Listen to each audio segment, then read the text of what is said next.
que fue donde empezaron estos bloques y la ciudad de Juan, ¿no? Entonces, ejemplos sí, vamos a tener básicamente estos dos eventos clínicos.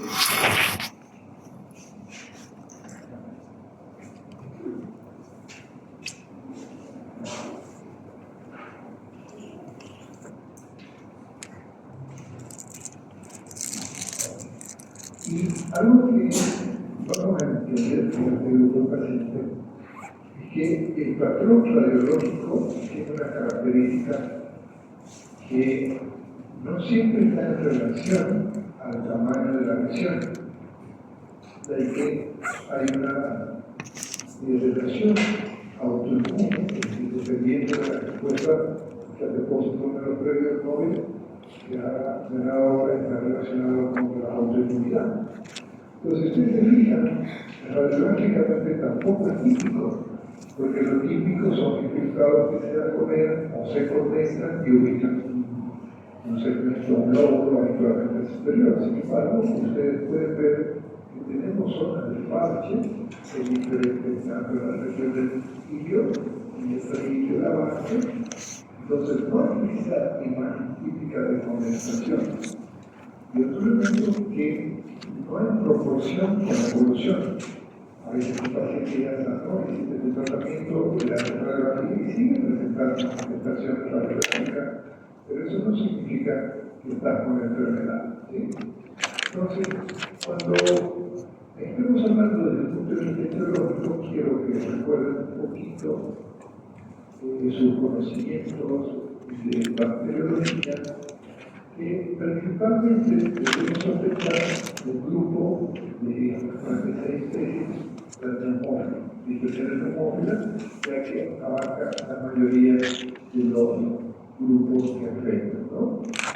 Y dentro de esta legionela neumófila todavía tenemos una subdiferenciación basada en un solo grupo, 1, 4, 6. Esto quiero que quede claro porque voy a hacer una pregunta de relacionado a que no todas las cepas las podemos determinar.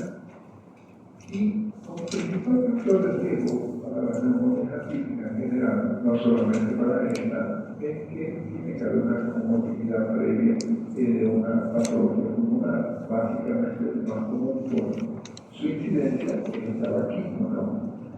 O cualquier otro tipo de enfermedad que esté afectando el hueso.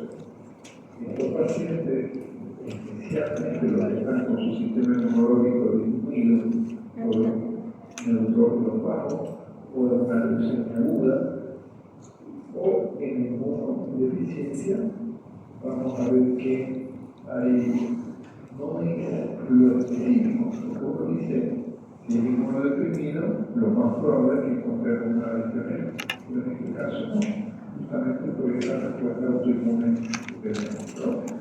Entonces, ¿cómo se desarrolla la enfermedad? ¿Cómo nos ponemos en contacto con esta bacteria? Básicamente, tenemos que preguntar en análisis dónde ha estado el paciente. Si ha estado en zonas rurales, donde hay aguas contaminadas, o en ambientes cerrados donde hay datos de pacientes con esta enfermedad. Ya que podemos tener una relación directa de paciente a paciente, pero es difícil demostrar la transmisión de persona a persona, lo que sí en los ambientes es un poco contradictorio. ¿Cuál es la clínica? Dentro de esta típica, quiero que se evalúen algunos aspectos que hacen diferenciar siempre cuando tenemos una respuesta, por ejemplo la fiebre, ¿no? Entonces, estos pacientes, el periodo de incubación varía, no es lo mismo que un meningococo. Entonces, puede ser cortísimo. Es decir, estuve en un congreso o estuve en el campo donde había agua contaminada todos los días, que pensamos con el tiempo de corto como empezar un cuadro viral. Después comienzan a darse cuenta que las presentaciones en la primera etapa del proceso se recuerda que tenemos un periodo de incubación, periodo de estado, periodo de resolución, dependiendo de los complejos. Y el paciente comienza con tos. Primero en casa, después productiva, pero no es tan importante la expectoración. Y algo que llama la atención es que esta expectoración de manera temprana tiende a ser montoico.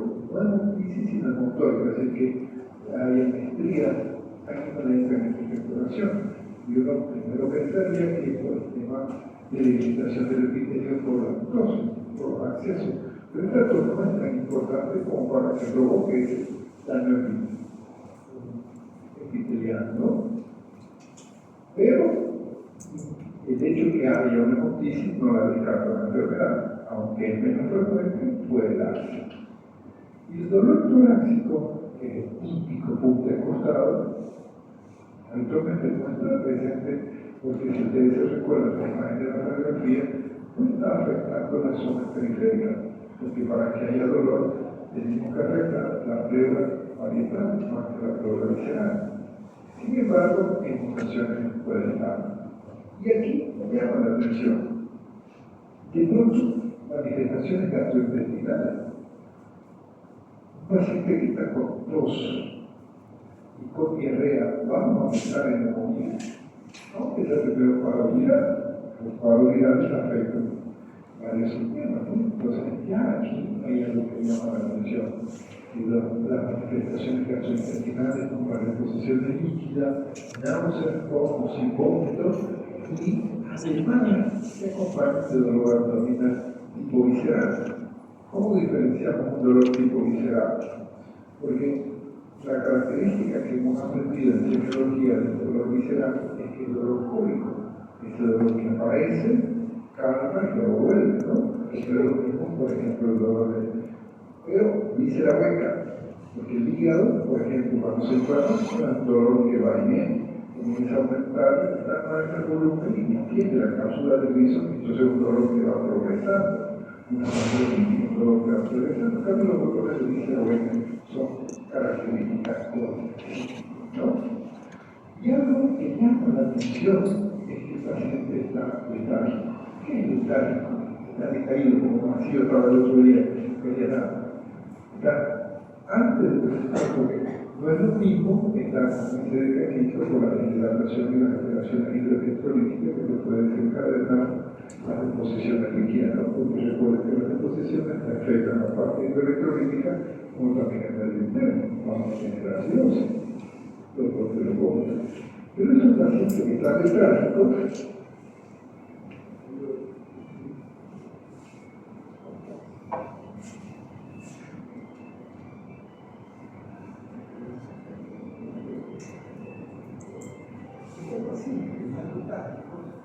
No necesariamente está relacionado al proceso de la delimitación de la persona pero no todo así. Por eso que a mí tiene una manifestación específica como lo habitual de la neumonía. Y otra de las sintomatologías, síntomas en signos, es que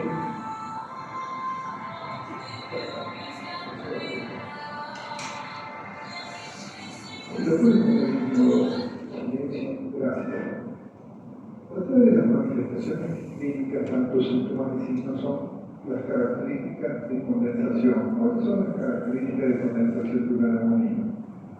Primero, el esclerito fino, ¿no? Entonces, los soplos a medida que va aumentando la condensación.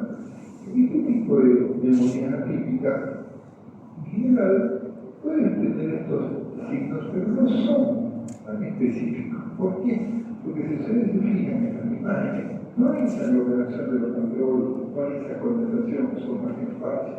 Entonces no van a tener los signos típicos de condensación, pero sí van a tener efectores de qué grupo de broncos puede tener signancia o puede tener, si están en la etapa de efectuación, tener modelos, tener los créditos. Y esto es una de las cosas que nos alerta. En la neumonía no tenemos hipertermia habitualmente, tenemos fiebre superior a eso pacientes exagera la temperatura, pacientes por encima de 40 grados. Entonces, de pronto está con un paciente con clínica atípica y con una temperatura, ya no hablamos de fiebre cuando estamos encima de 40, hablamos de hiperpirencia, ¿no? Entonces, si tienes un paciente con hiperpirencia, con estas manifestaciones irregulares, tanto respiratorias como digestivas, entonces tienes la posibilidad de iniciar un tratamiento clínico pensando en una legionellosis. Pero ojo, tiene que haber algún dato de haber estado en una zona contaminada, porque no es como una gripe contagiante de una persona, sino está en un ambiente donde esté contaminado. Otro de los datos que llama la atención es, recuerden que por cada grado de temperatura que se aumenta, aumentamos 10 latidos. A estos pacientes que están con 40, ¿cuántos latidos deberíamos estar con una taquicardia por encima de 120? Sin embargo, que toman el pulso y hay una radical. Otro factor más para pensar que estamos. ¿Cuál es la enfermedad que da fiebre no tan alta con radical? Con manifestaciones digestivas que es diagnóstico diferencial, la tifoidea. ¿Se recuerdan? La cruz alimentoria. Pero uno puede pensar en la tifoidea. Aquí, ¿qué descartaría la tifoidea? Porque la tifoidea da fiebre, pero no da tos. Y por el estetoscopio no va a encontrar esos receptores en el campo. Entonces, el examen físico es lo que nos va a permitir tratar de diferenciar. Y pueden tener manifestaciones térmicas, pensar que está haciendo una alergia, a veces pensar en una enfermedad viral porque está con lesiones térmicas, y puede también tener alteraciones neuropáticas, como ser adormecimiento, como ser calambre, como ser parestesia. Pero fíjense que no son las manifestaciones clínicas que hemos hablado de la neumonía. O sea, por eso es lo que estamos pensando en atípico, que no es que sí, típico sin diría. Y para confirmar la sospecha clínica, ¿qué es lo primero que vamos a pensar? ¿Qué pedimos de primero cuando sospecha un paciente con la patología de neumonía? Elementos complementarios piden con la sospecha de una neumonía, independiente de qué típico atípico. Una radiografía total, ¿no? Siempre el patrón de oro va a ser una radiografía. Y esto no siempre está en relación con la evolución. Pero obviamente no le pedimos solo una radiografía, ¿no? Porque hacemos el protocolo. ¿Cuál es el protocolo que hemos hecho en neumonía? El protocolo del proceso infeccioso respiratorio. Empezamos por el hemograma. Luego vamos a pedir cómo están los electrolitos, sobre calcio, magnesio, vamos a pedir cómo está la función renal, vamos a pedir cómo está su proteína C reactiva, vamos a pedir cómo está la procalcitonina. Estos son específicos, no, simplemente estamos buscando signos inflamatorios o infecciosos para tratar de pensar en laboratorios específicos que nos vayan a ver. Vamos a pensar en una prueba de orina, por ejemplo, en unas pocas pruebas, pocos procesos infecciosos que respiratorios lo vamos a relacionar con la orina. Pero tenemos que ver todo, ¿no? Entonces, en el hemograma, ¿qué encontramos? En la primera etapa no encontramos alteraciones de la sangre roja, que si no tenemos la anemia. La anemia vamos a tener posterior con cualquier neumonía. Y vamos a tener trombocitopenia. Tromboplaqueta, penia y disminución de la plaqueta, aunque no es lo habitual que encontremos trombocitosis, pero puede darse, ¿no? Y los glóbulos blancos, ¿cómo lo esperamos? Esto es lo que nos orienta un poco a diferenciar del cuadro viral que también puede haber en las manifestaciones similares a la leucocitosis. Generalmente en los procesos virales tenemos leucopenia con linfocitosis. En estos pacientes, aunque no hay dos más dos, dependiendo del etapa viral para encontrar similar. Pero no es virales, esa es lo que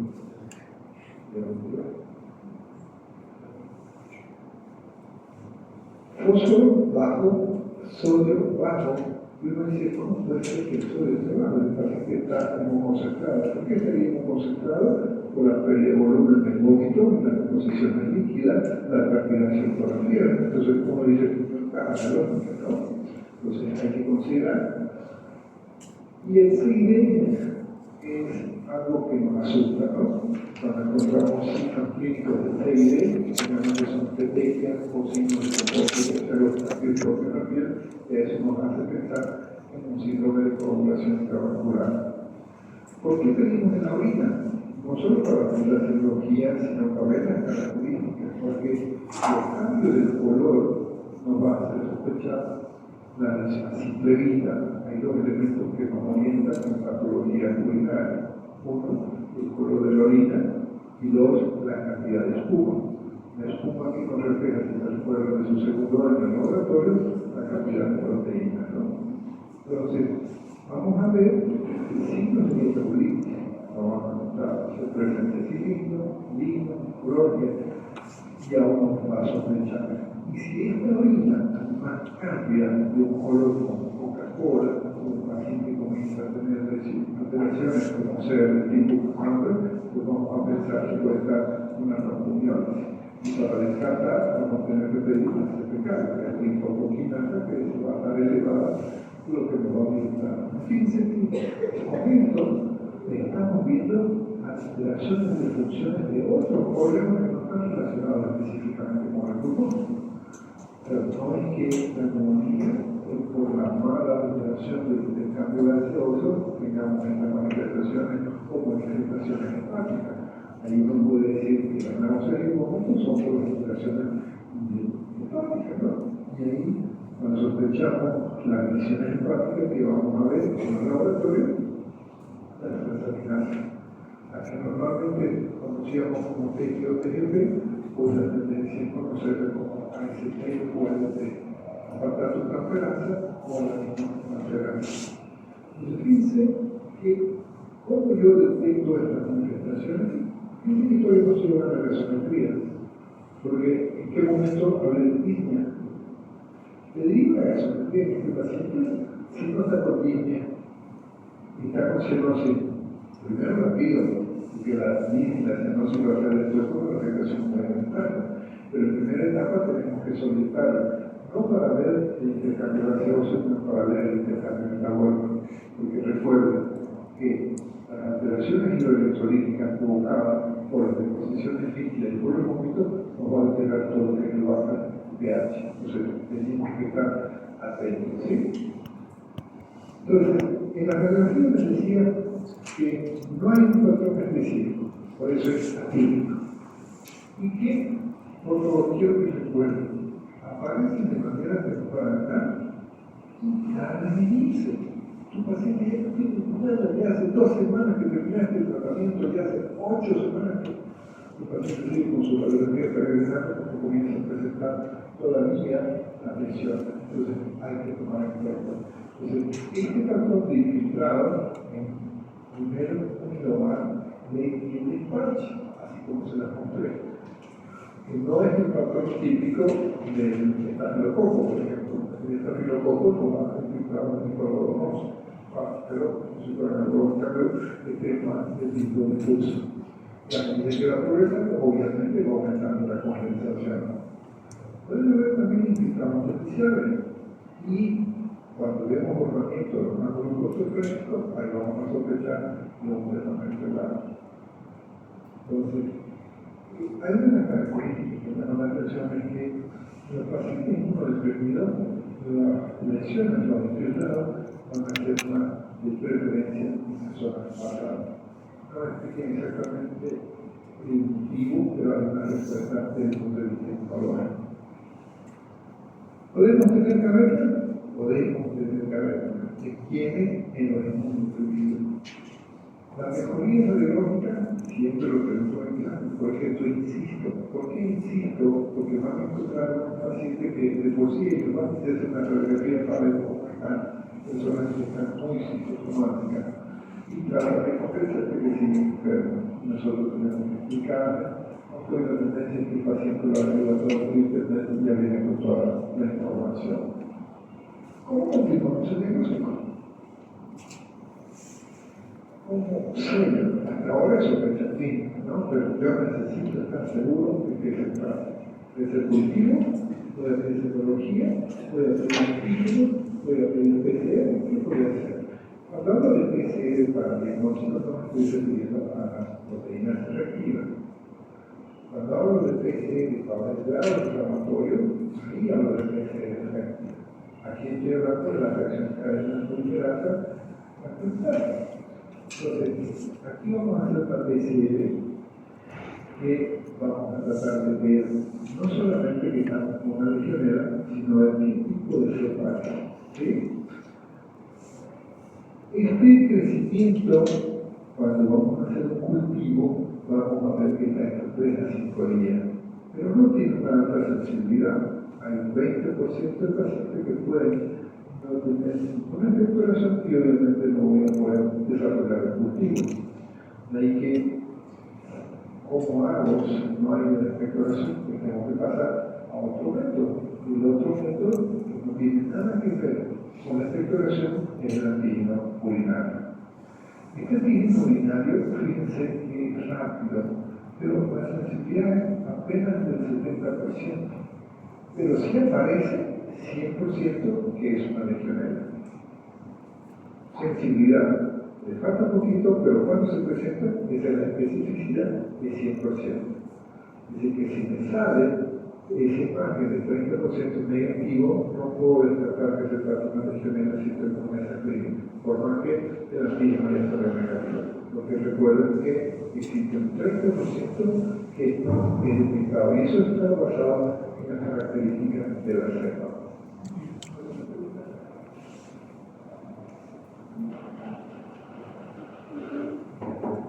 Ok. Ahora, hay que tomar en cuenta que pueden tener detectar este antígeno todavía hasta 3 o 6 meses, que no tiene sentido pedirlo si ya la clínica de comparación. Es igual que la radiografía. Entonces, la gran ventaja que tenemos con este antígeno es que solo me va a detectar el serogrupo 1, el 4 y el 6 no me lo va a detectar.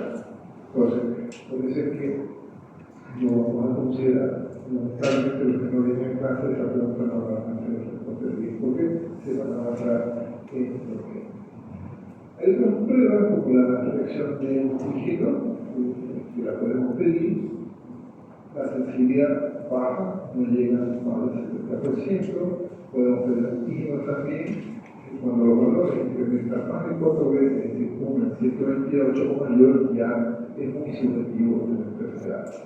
Con títulos bajos, dudamos si eso o no es una enfermedad. Y recuerden, las proteínas efectivas no tienen sentido, pero sí los marcadores. Esta radiografía es como la ven, normal o anormal. ¿Qué tipo de patrón de infiltrado le llama la atención? Porque a estas alturas no hay un grupo que no haya llevado radiografía. Todos ya hemos llevado radiografía, ¿no? El viernes. Pero el viernes es ocasional, son 2 clases del viernes. Ok. Bueno, entonces, perdón, para los que todavía no llevo radiografía, entonces adelantaremos un poco. Esta es una radiografía de tórax que, viendo las características técnicas, vemos que es una radiografía de tórax, porque es una real, esta inspiración. Puedo ver una radiografía gráfica para decir que está de pie. Fíjense que estas zonas no es el mismo color que vemos. Tenemos diferentes. Entonces, cuando hay diferencia en la tonalidad de los grises, ya debemos sospechar la presencia de infiltrados. Pero no hay esos infiltrados característicos que se van a conocer. ¿Por qué? Porque esta radiografía es temprana, pero hay parches pequeños. Todavía estas son las primeras etapas. ¿A cuántos días dijimos que ya cambió la radiografía? Aparte del tercer día. Entonces, esta radiografía es temprana. Y esta tomografía es de una paciente en la cual el cuadro era típico, comenzó a presentar, doctor, estoy viendo doble. Cuando examinamos los ojos, el eje desviado tenía no solo mecanismo, sino también cambios en la posición. Entonces, fiebre, radiografía normal, no se notaba nada, hasta que vimos una tomografía. Y la tomografía, como la lesión, si fuera una proyección APOPA, la silueta del proyectil no dejaba visualizar esa lesión. Esto de acá, que son prótesis mamarias, no les llame la atención, así se ven las siliconas, porque para demostrarles que el 90% del parénquima es normal, a excepción de este 10%, en la radiología simple no le vamos a detectar. En entonces, casos donde no hay mucha perforación del que la ventana pulmonar, es la que vimos anterior, la reconocemos por el color del tono, y la ventana, cuando es radio lúcido, es decir, negro, es la ventana del espíritu. Piense que hay una afectación de la prueba. Normalmente en lo anterior la sospechamos, pero no es para ver un cambio. Si lo vemos con detalle, vemos que hay un componente nuclear, no solamente. Por eso digo, podemos ver en una placa de tórax, en una tomografía pulmonar, en la parte de la prueba muy subjetiva, pero no el corte apropiado. El corte apropiado es ver la ventana eléctrica. Sí llama la atención, además, que no presenta de manera algo que nos hace descartar los cuadros similares. ¿Alguna pregunta sobre legionela?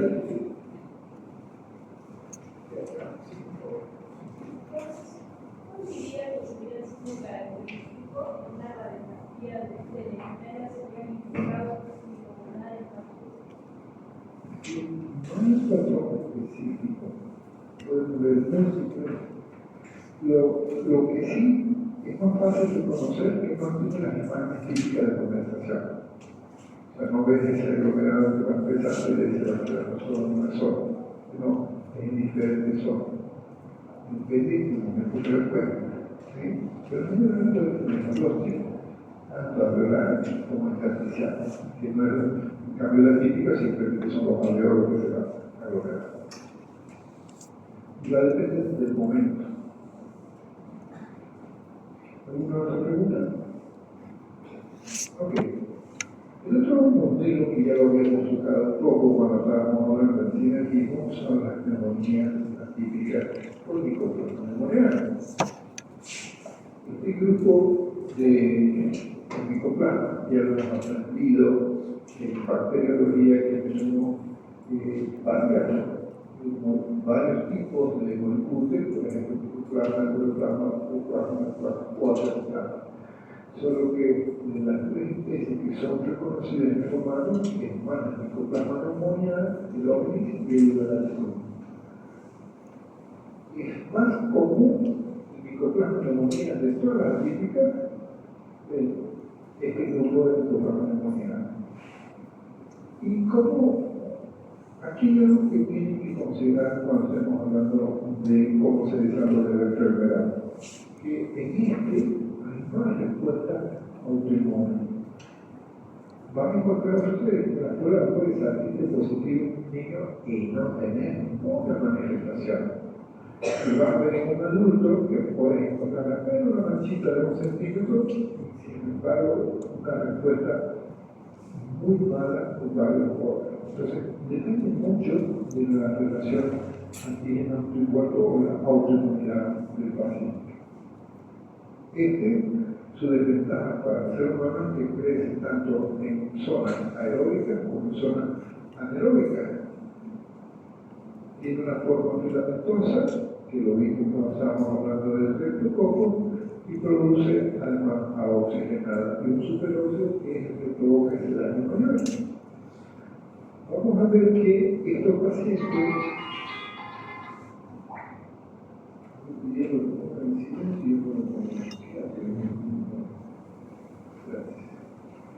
vamos a ver que esta neumonía la vamos a relacionar mucho cuando estén llevando hematología en las anemias hemolíticas.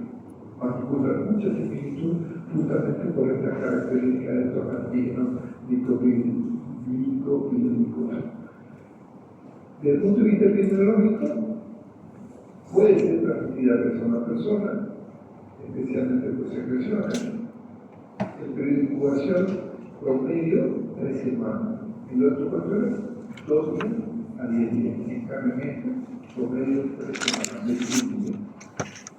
Tenemos época estacionaria que predomina, pero no descarta que pueda aparecer en cualquier momento del año. Este dato relaciónenlo no solamente en la escuela, sino donde haya aglomeración.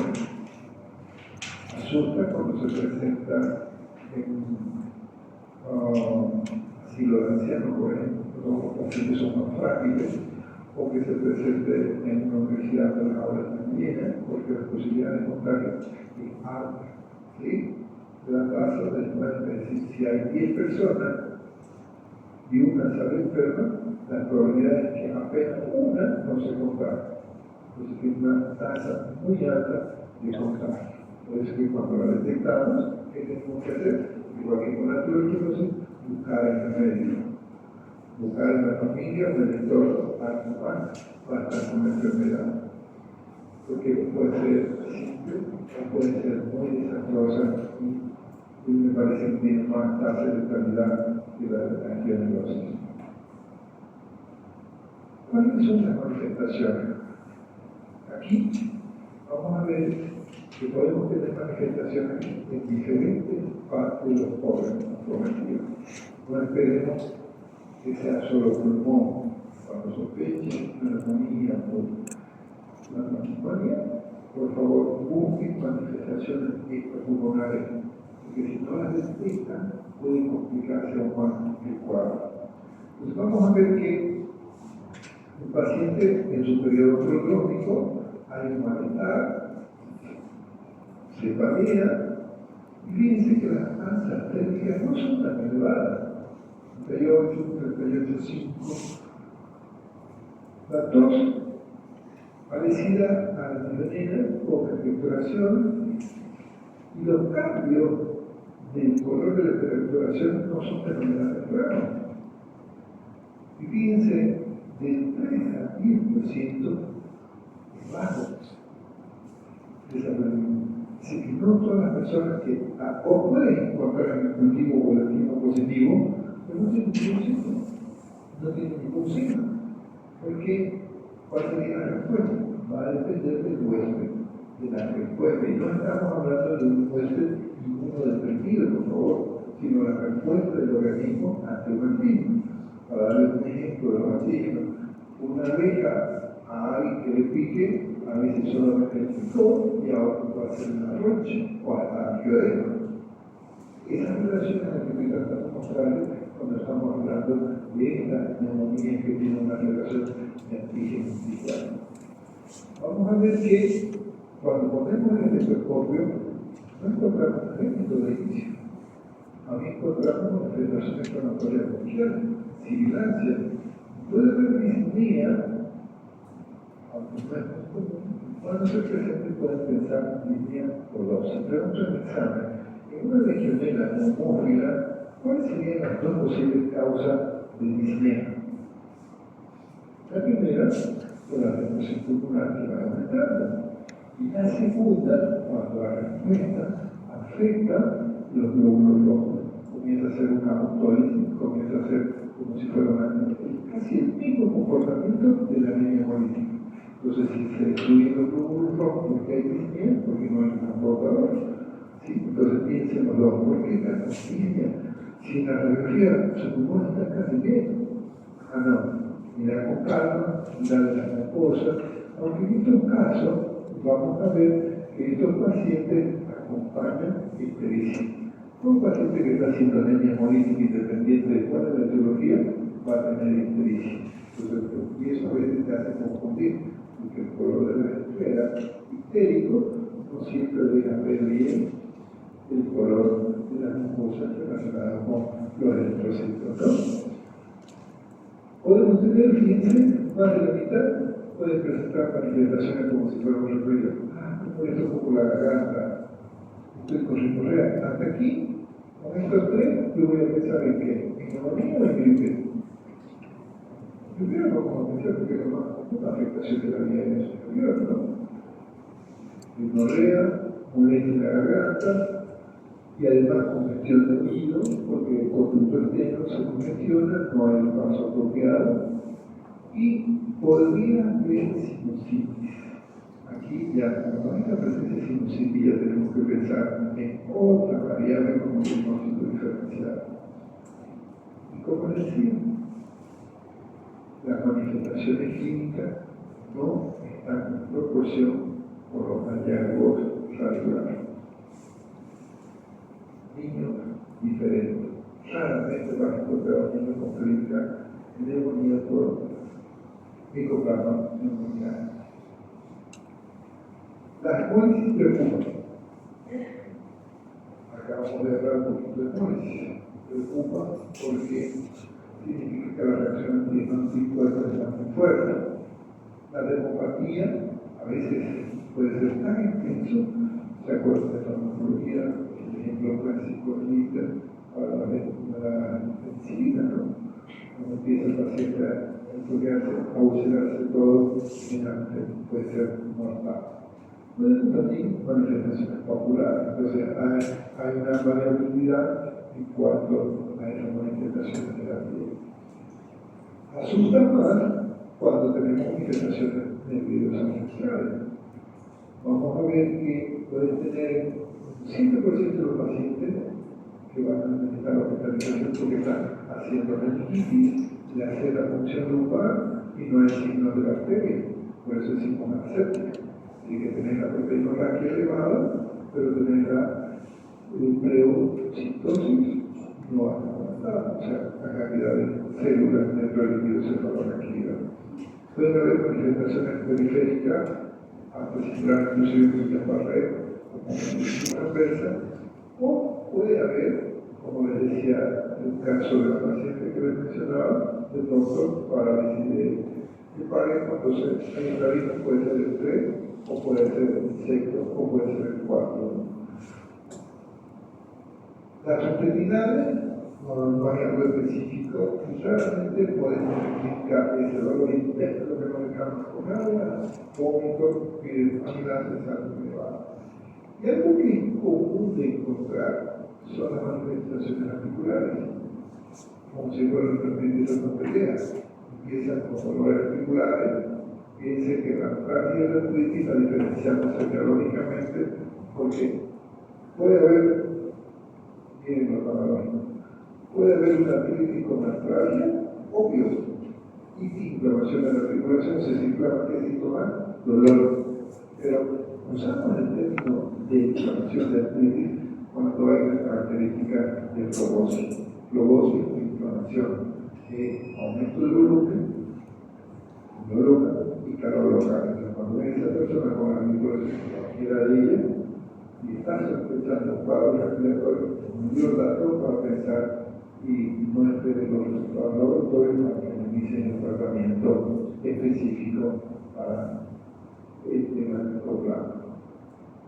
Podemos tener alteraciones cardíacas, desde signos de insuficiencia hasta arritmias de cualquier tipo, y pueden haber también, igual que la legionela, manifestaciones renales, con signos de glóbulos renales.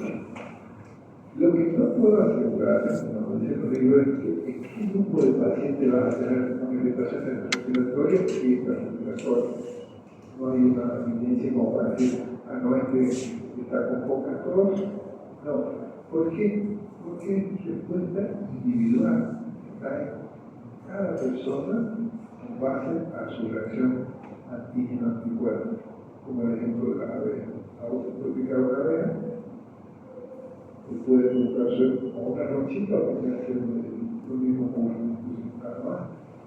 La respuesta que se gatille con esta bacteria, obviamente, mayor compromiso de órganos que no va a ser solo la parte respiratoria. ¿Cómo confirmamos el diagnóstico cuando sospechamos por la clínica? Y tenemos que ir pruebas. Aquí no lo hacemos con pruebas de cultivo en primera instancia, no técnicas bacteriológicas. Que se puede, pero no es lo que vamos a solicitar acá. Vamos a pedir pruebas de glutinina, vamos a ver que los títulos van a estar elevados. Y 1 en 128 ya lo voy a sospechar. Y si hay hemólisis, fíjense, los títulos pueden llegar hasta unos 50.000. la reacción que no tengo utilidad obligatoria. Y cuando tengamos títulos elevados, tan alto, por favor, hagamos diagnóstico diferencial de otras enfermedades, o perdón, de otras entidades que pueden provocar, por ejemplo, los virus. Puede ser el mononucleosis, el virus de Epstein-Barr, o el citomegalovirus, cualquier tipo de virus. No es específico del micoplasma, entonces tenemos que hacer diagnóstico diferencial. El linfoma, proceso tipo cáncer del sistema linfático, o patología del colágeno, por ejemplo, lupus, por ejemplo, una virus también puede dar. Y podemos pedir, aparte de unas pruebas de la rutina, podemos pedir las pruebas de reducción de complemento. Es muy sensible para el micoplasma pulmonar. Fíjense que M significa agudo y E significa que es un contacto. Entonces, esto es más sensible para la etapa aguda, cuando el paciente está cruzando por el cruzado. Y el positivo va a ser cuando tengamos un valor por encima de 4 veces. ¿Cuál es el primer valor? 2, se duplica a 4, se duplica a 8, se duplica a 16, a 32, a 34 y sucesivamente. Entonces, basta que le dé 4 veces lo normal la prueba para que la sospechen. Pero ponga en consideración, por favor, que no la podemos pedir antes de la primera semana. Es preferible esperar que pase una semana y la podemos tener con su pico mayor de segundo globulina G o M, perdón, entre las primeras 4 semanas. ¿Podemos hacer prueba de lisa? También.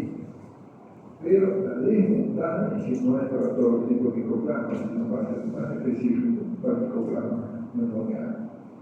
Y los antígenos son los más simples de hacerlo, y nos permiten la detección, pero va a ver en qué momento lo hacemos. En general recomiendo que estemos por lo menos una semana, igual que con los virus de COVID, no lo pedimos en los primeros días, porque sus resultados van a ser negativos.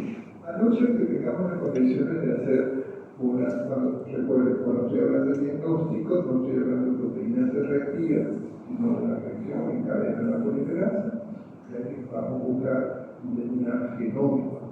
Lo bonito de esto es que tiene una alta sensibilidad, pero no tiene el 100% de especificidad. Es decir, que tiene todavía un margen de un 2% de falso negativo. Sí, por la enfermedad, pero el resultado es que no se olviden la posibilidad. Además, obviamente tenemos que pedir el hemograma, y en el hemograma no solamente vamos a ver los glóbulos rojos, sino también vamos a ver los reticulocitos, los reticulocitos, los pelocitos. Y es muy importante porque nos están mostrando la velocidad de formación de esos glóbulos rojos, ¿no? La prueba de Pulse, igual que para la línea hemolítica, y los glóbulos blancos, en general, en el 75 al 90% están normales. ¿Cuál es el valor normal? No más de 5.000, de 5.000 a 10.000 puede estar normal. Y las plaquetas pueden estar o altas o bajas. Hay una tendencia de trombocitosis, pero también puede ocurrir, por eso digo que la medicina no siempre es lo más. El único lado que es lo malo es cuando tenemos un patrón hormónico, pero aquí no tenemos un patrón hormónico. Si hacemos una función urbana, porque el paciente está con infecciones neurológicas, vamos a tener que ir a citología, pero de un tipo sí. La fotografía baja elevada, normal del hombre y la proteína elevada. Y podemos hacer por cultivo y detectarlo y cultivando líquidos cefalorraquíneos, que no está siempre como en expectoración. La radiografía puede darnos 4 o 5 patrones. No hay otra es bueno a lo que es lo atípico, ¿no? Lo típico, porque debemos pensar en que vamos a ver signos de bronconeumonía como sospecha de bronconeumonía, porque normalmente es la pared de los bronquios, a ver que hay un broncogrado y con un engrosamiento del signo de la bronquia. Puede haber zonas de ectasia, y uno dice, ¿por qué no te ectasia si el paciente no está presentando una restauración constante, una restauración que pueda obstruir la vía aérea? Y estas ectasias pueden ser laminares, lo vamos a ver en el grupo que hemos visto en la radiografía, que son esas imágenes blancas, como si fuera una neumonía, pero la mitad, que no tiene broncograma. Podemos tener manifestaciones de infiltrados nodulares, pueden verse indirectamente los ganglios. Normalmente en la radiografía los ganglios no lo vemos directo porque son tejidos blancos, pero sí su crecimiento nos altera la silueta del intestino. Normalmente el intestino es casi recto, entonces de pronto vemos que está así hay una lomita ahí y ahí sospechamos la posibilidad de operar. Lo ideal para el estructura es que tenemos que empezar una resonancia del programa, una resonancia con la anatomía típica, ¿no? Puede estar en haber derrama pleural y que el clima es muy raro. No significa que no hay. Puede darse. El paciente está esperando y ya vamos a ver los problemas de acceso. Vamos a ver qué complicaciones tenemos que tener. No es lo habitual. ¿Qué hacemos? Si la degenera con la cultivo, sus resultados demoran, las cobras no demoran, hacemos tratamiento del clínico. Cuando tienen una típica, no entra a la fineza que son capísimos y yo digo que por la fiebre el paciente es una degeneración y no se tiene, porque las respuestas dependen de cada persona. Preferible, ok, antibiótico para no. Es atípico, con eso me quedo. Ya después de vivir no puedo ir atípico, pero ser atípico yo mejor me aseguro. Voy a dar hacia un positivo y hacia un plan negativo. No me detengo.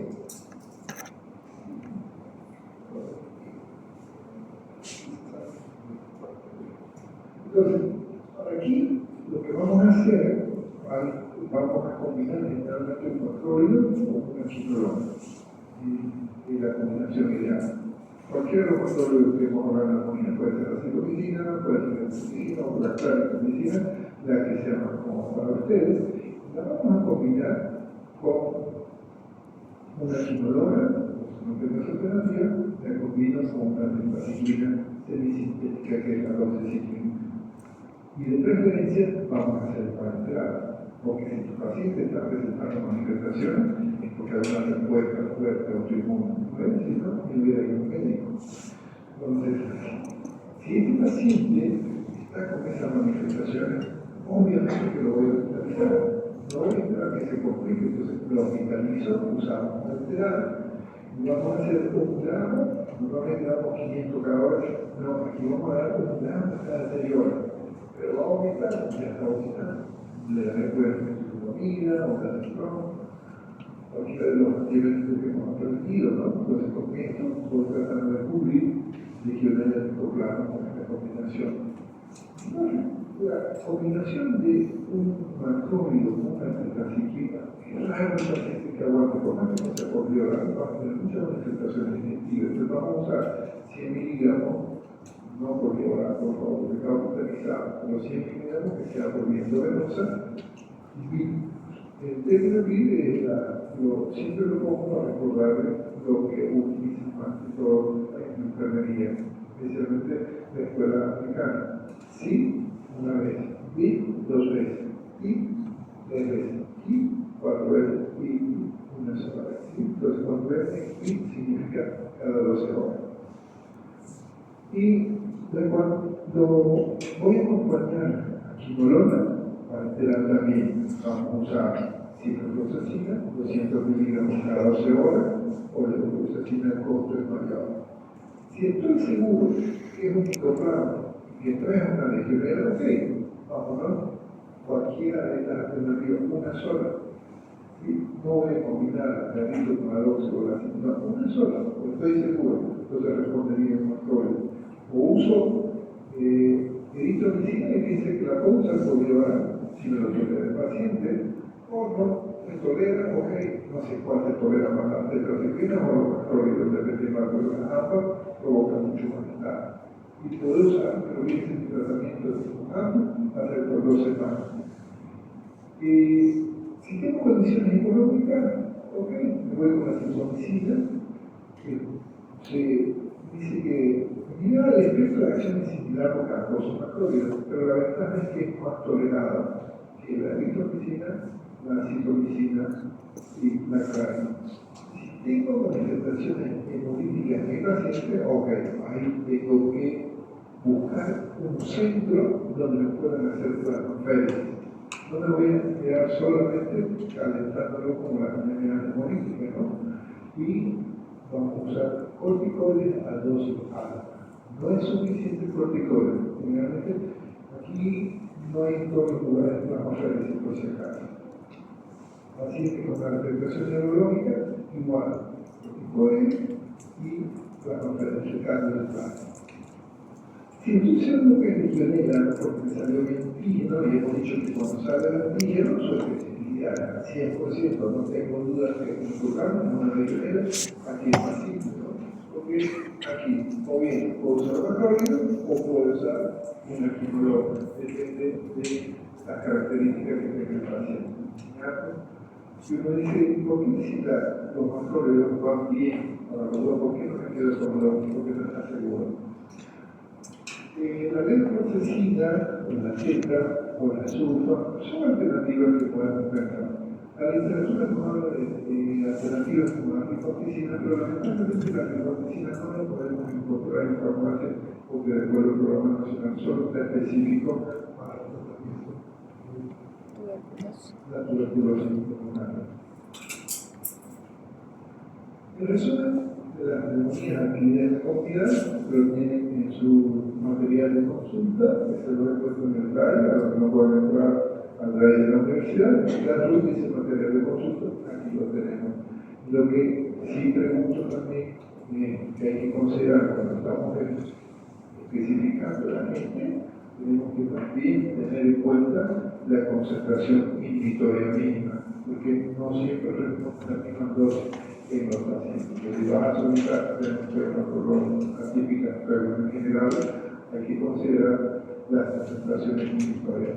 Entonces, aquí no sé muy lejos, pero simplemente es el reflejo de lo que tiene en su materia de consulta, porque la bacteria que puede tener por típico, hablamos solo un poco, puede tener de pseudomonas, de microplasma, el otro día tenemos un paciente raro con una inquietud que debió orinar el vía digestiva y neumonía. Entonces, ¿cómo es posible? Sí, puede ser posible. ¿En qué caso no? Cuando hay reflujo.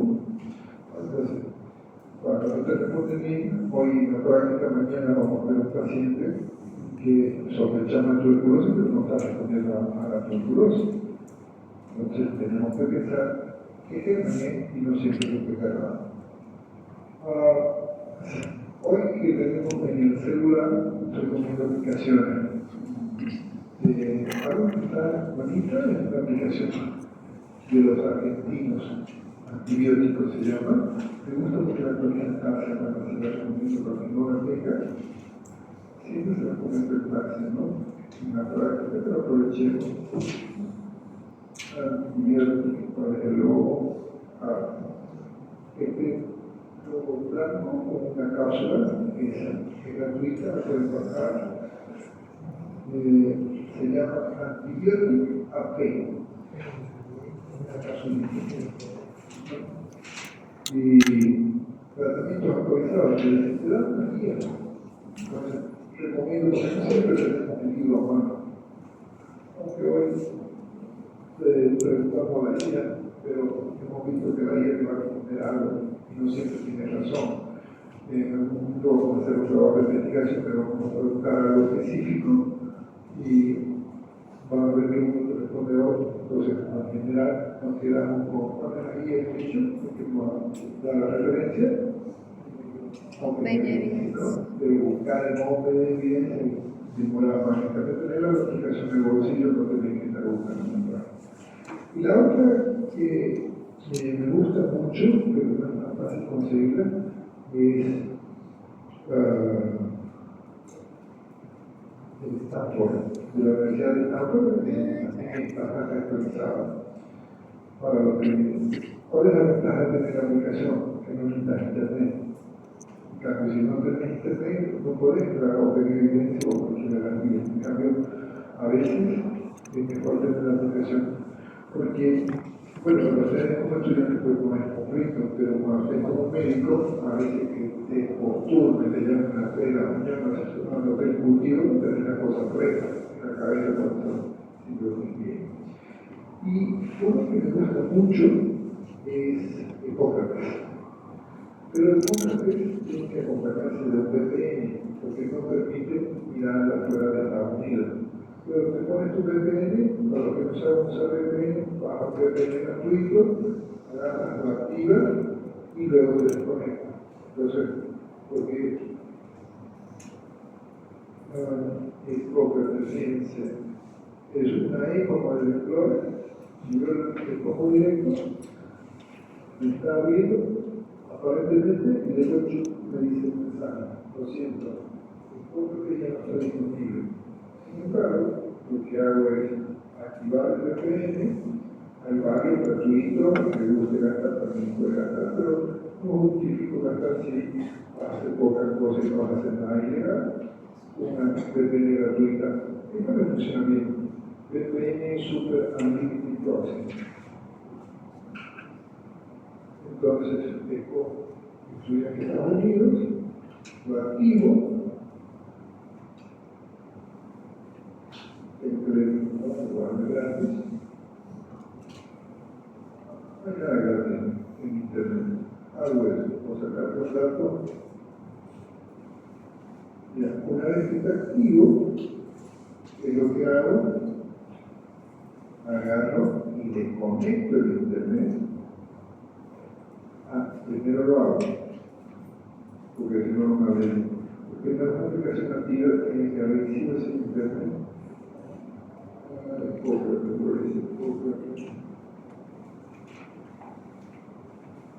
Aquí. Ahora lo hago,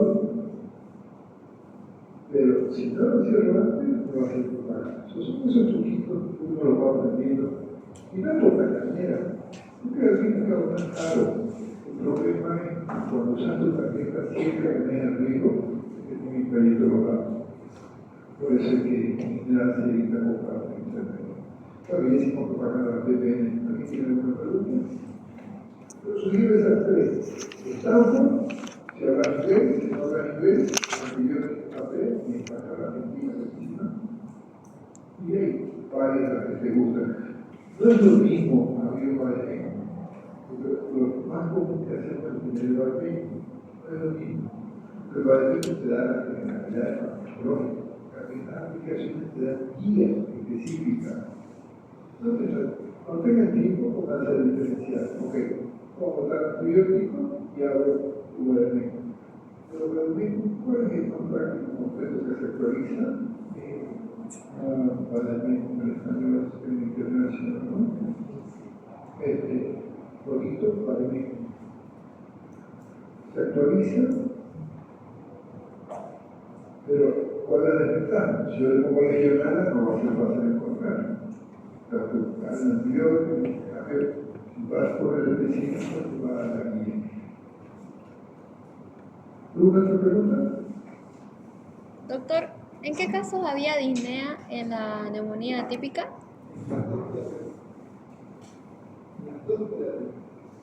Puede ver, dependiendo de cuántas aplicaciones tengo prometido para el cliente humano. Pero la diferencia, especialmente la de neuroplasma, cuando afecta el sistema hematológico, destruye los glóbulos rojos. Entonces, no tienes transportador con cualquier tipo de alimento, vas a tener disnea.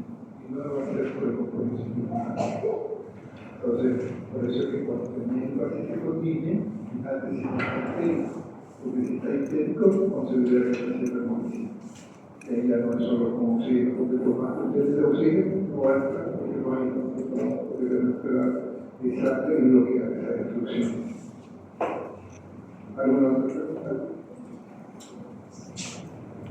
Bien.